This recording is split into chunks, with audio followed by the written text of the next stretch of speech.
amb la sessió. Reprèn la sessió. Passem a la pregunta número 10. Pregunta amb resposta oral del Govern presentada pel molt il·lustre senyor Gerard Alís Eroles, conseller general del grup parlamentari mixt, per escrit de data 19 d'abril del 2016 relativa als drets de què disposen les persones andorranes amb passaport provisional a la CAS. Fou registrada amb el número 548 i s'ha publicat en el butlletí número 26/2016 del 19 d'abril. Exposa la pregunta el senyor Gerard Alís. Teniu la paraula. Gràcies, senyor síndic. Recentment hem tingut coneixement de que els andorrans que disposen de passaport andorrà provisional no són considerats com a andorrans per la CAS i se'ls posaria dificultats per fer valdre els seus drets enfront d'ita entitat.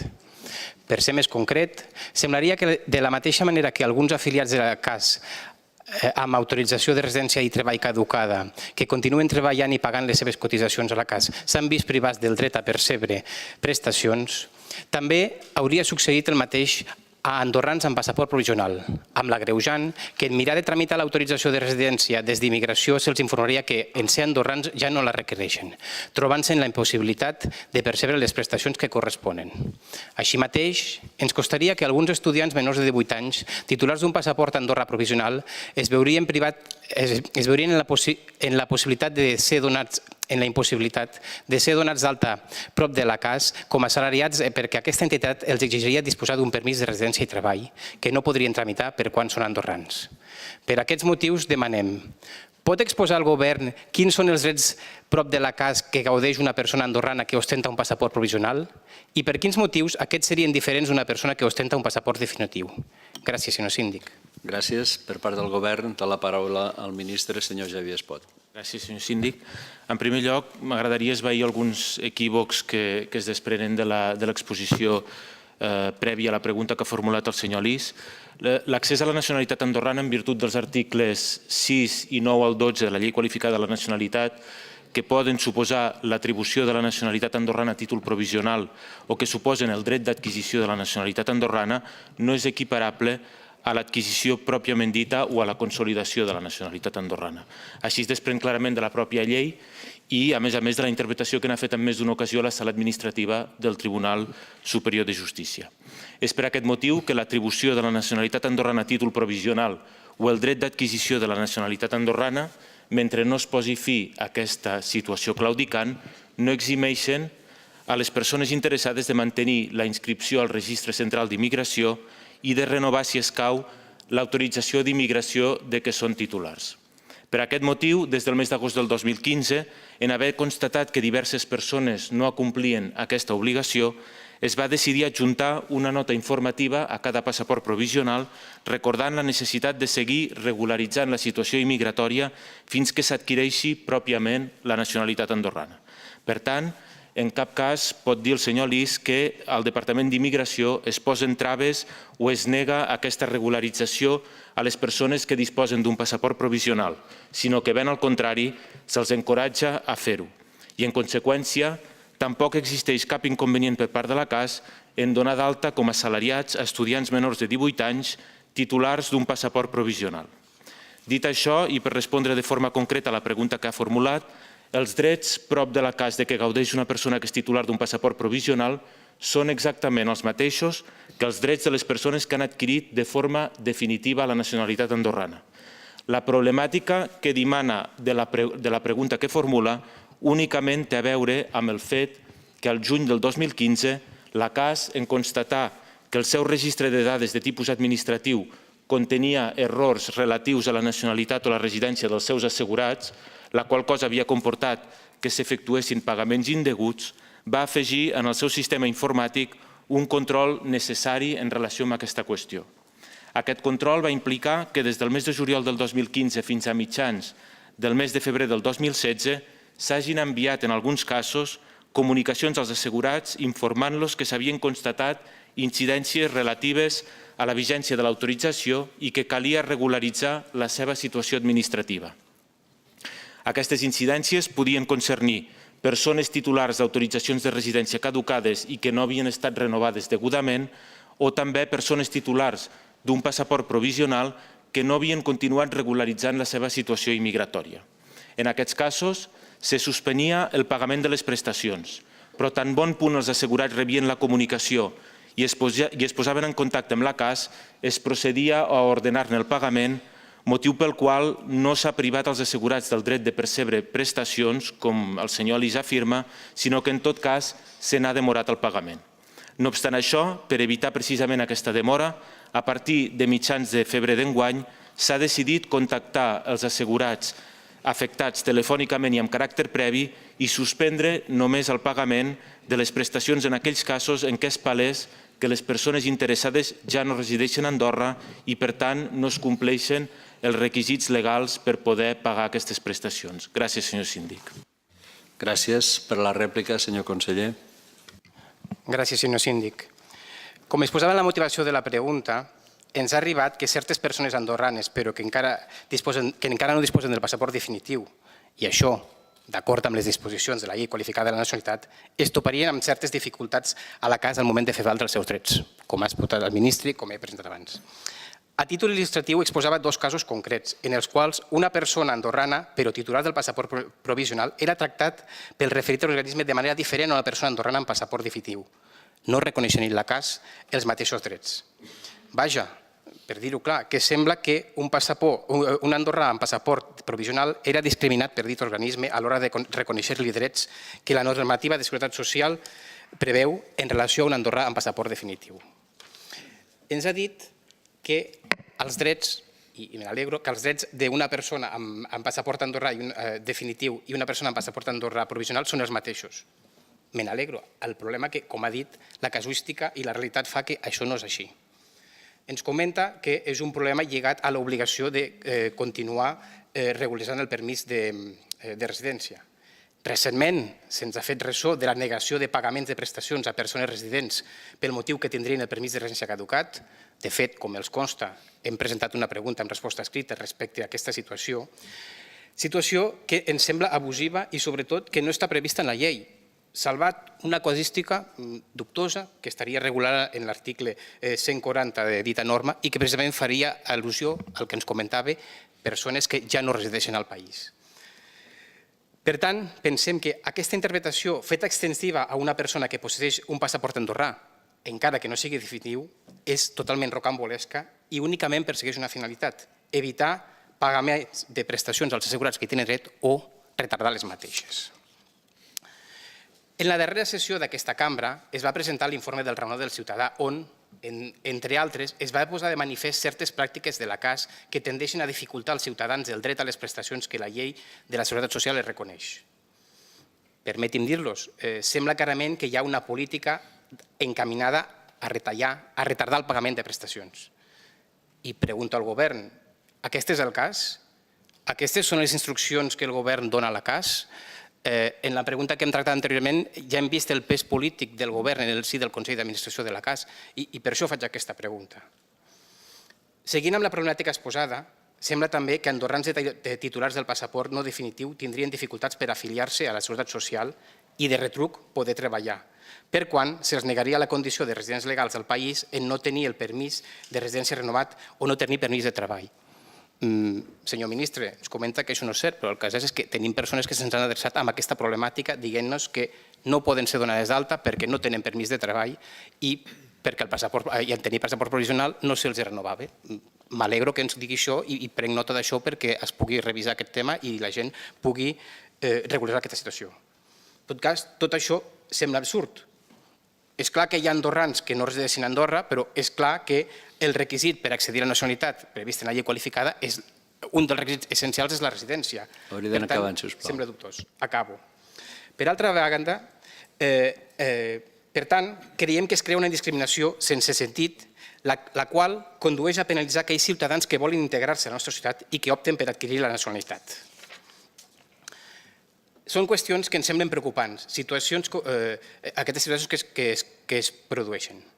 La CAS es valdrà de qualsevol excusa per denegar una prestació o retardar el seu pagament i, en aquest cas, es crea una important discriminació entre els ciutadans del nostre país, classificant andorrans per categories.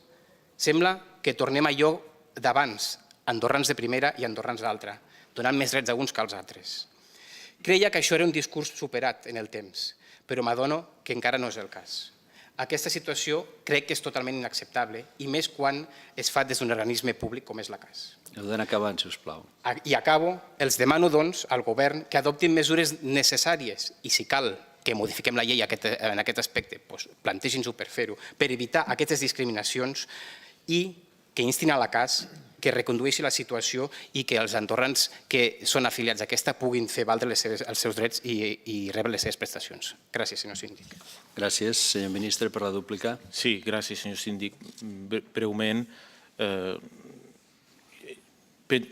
realment penso, senyor Alís, que vostè ja tenia una rèplica preconcebuda i en aquest sentit em sembla que no ha pres gaire nota de les explicacions, crec que bastant completes que jo li he formulat. Vostè continua insistint en aquells equívocs que es contenien en la part expositiva de la seva pregunta i continua dient que hi ha una política discriminatòria. Miri, jo li dic que no hi ha absolutament cap discriminació, simplement les coses són com són i les lleis s'han d'aplicar.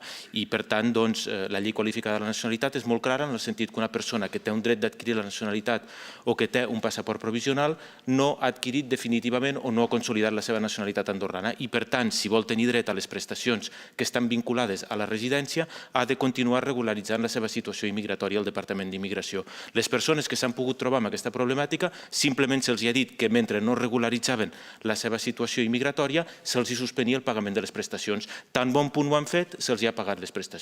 Per tant, jo no sé on vostè veu que aquí hi hagi una situació discriminatòria. D'altra banda, vostè també insisteix en el fet que des del Departament d'Immigració s'estarien posant traves o s'estaria dificultant a les persones a regularitzar la seva situació immigratòria pel fet que tenen el passaport provisional. Doncs jo li dic que no és així. Les instruccions que s'han tramès, i no ara, sinó des de fa molts mesos, seguint, aquesta nota informativa que s'acompanya als passaports provisionals, no és que la gent no pugui consolidar o regularitzar la seva situació immigratòria, sinó que ben al contrari, estan obligats de fer-ho. I per tant, les persones amb passaport provisional que venen a demanar la seva renovació de l'autorització d'immigració, se'ls hi fa. Res més. Gràcies, senyor síndic. Gràcies per les repreguntes. Senyor conseller. Sí, gràcies, senyor síndic. Senyor ministre, sí que l'he escoltat i entenc perfectament el que ens ha dit. El que passa que, ja els dic, la realitat és crua. Tenim gent que ens ha vingut a veure, que ens ha contactat trobant-se aquestes situacions. M'alegro que des del Departament d'Immigració ens digui que no s'està posant traves. No he dit que posin traves, he dit que s'informava la gent que sent titulars d'un passaport no els calia. Bé, potser el missatge que ha rebut aquestes persones són erronis. Estic d'acord i m'alegro que sigui així i que això estigui corregit i que la gent sigui ben informada per poder fer valdre els seus drets. En tot cas, la informació que se'ns comunica és en aquest sentit. Formulo la meva repregunta. La meva pregunta va amb això que ens ha explicat. De fet, volia preguntar això i ja m'ha respost parcialment. Ens ha comunicat que a partir d'ara, amb els passaports provisionals que es lliuren, es fica una nota informativa informant la gent de l'obligació de renovar el permís de residència i treball si escau als efectes escaients, en tot cas als efectes de poder gaudir de les prestacions de la CAS. Jo anava més enllà. Abans de denegar la prestació, la CAS de manera més global avisa la gent que aquest permís caduca i faig un símil, per exemple, per renovar el propi passaport o per passar l'ITV, actualment des de tràmit s'envien SMS informant de la caducitat o de la necessitat de fer la renovació. Per tant, potser seria convenient que la CAS, abans de retallar un dret d'aquesta manera, simplement de dir vostè té el permís caducat, no cobra la prestació, avisés amb la suficientment antelació perquè la gent pogués prevenir aquesta situació. Es fa aquesta mesura? Gràcies. Gràcies, senyor ministre. Bé, crec que li he donat resposta també a aquesta pregunta en la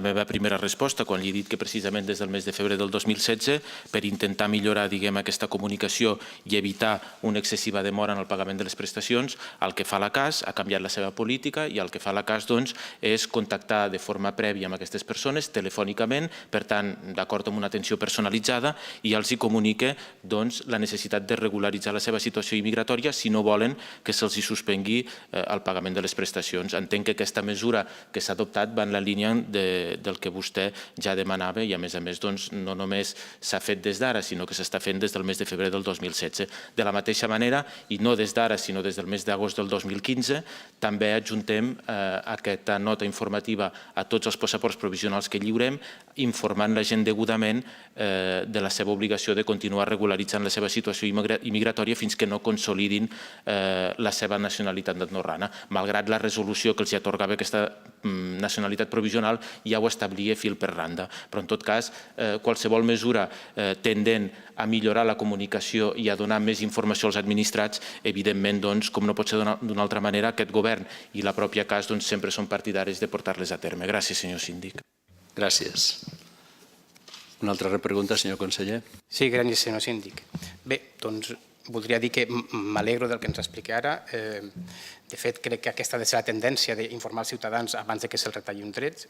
Jo l'última pregunta que voldria formular va adreçada a vostè o potser al govern en ple, és que se'ns confirmi clarament que no hi ha cap instrucció del govern perquè la CAS fiqui traves als afiliats en accedir a les prestacions a les que tenen dret d'acord amb la llei. Gràcies, senyor síndic. Gràcies, senyor ministre. Sí, miri, senyor Lis, en primer lloc, el govern no dona mai instruccions a la CAS perquè la CAS està governada per un Consell d'Administració en què, malgrat hi ha representants del govern, hi ha altres representants que no provenen del govern i, per tant, les decisions que es porten a terme a la CAS les decideix sobiranament el seu Consell d'Administració. Dit això, vostè ha parlat reiteradament de retallar drets i aquí no s'està retallant cap dret. En tot cas, el que ha pogut passar, i ho reitero, és que s'ha suspès el pagament de la prestació. Però al final, quan la persona ha regularitzat la seva situació i, per tant, ha complert els requisits legals a aquest efecte, se li ha pagat aquesta prestació. Però vostè també ha de comprendre que el que no pot fer la CAS, i menys amb la situació financera en què es troba, és pagar prestacions perquè sí i quan no es compleixen els requisits legals. I, per tant, molt legítimament, el Consell d'Administració de la CAS, malgrat ha de fer tota aquella política informativa que sigui necessària per evitar la suspensió del pagament de prestacions, evidentment no pot accedir a pagar prestacions a gent que no compleix els requisits per obtenir aquestes prestacions. I això no significa retallar drets, sinó que significa complir els seus propis termes de les lleis que ha aprovat aquesta cambra. Gràcies, senyor síndic. Gràcies. Una última repregunta. Sí, gràcies, senyor síndic. Bé, senyor ministre, crec que amb l'explicació que ens ha donat ara sí que està reconeixent que hi ha una certa tendència de la CAS a retallar o evitar pagar prestacions. Jo puc entendre que per criteris mèdics que se puguin a dir, una persona no se li reconegui un dret perquè no el té. El que passa és que estem en una situació que per qüestions molt formals que realment dubtem que la llei ho digui en aquests termes tan clars, no es dona accés a una sèrie de prestacions o perquè finalment a força de lluitar ja que ho aconsegueixen, al cap d'un any, un exemple concret que tinc, al cap d'un any va poder cobrar les prestacions, es retarden. En tot cas, jo el que m'agradaria preguntar, molt bé, el govern no dona aquestes instruccions, la CAS és autònoma, però llavors, per tant, qui a la CAS fa aquestes interpretacions tan restrictives de la llei que realment dubto que la voluntat dels parlamentaris que no se van votar la llei fossin de retallar prestacions a gent que les té. Per tant, qui pren aquestes decisions d'interpretació tan restrictiva en el si de la CAS? Gràcies, senyor síndic. Gràcies, senyor ministre.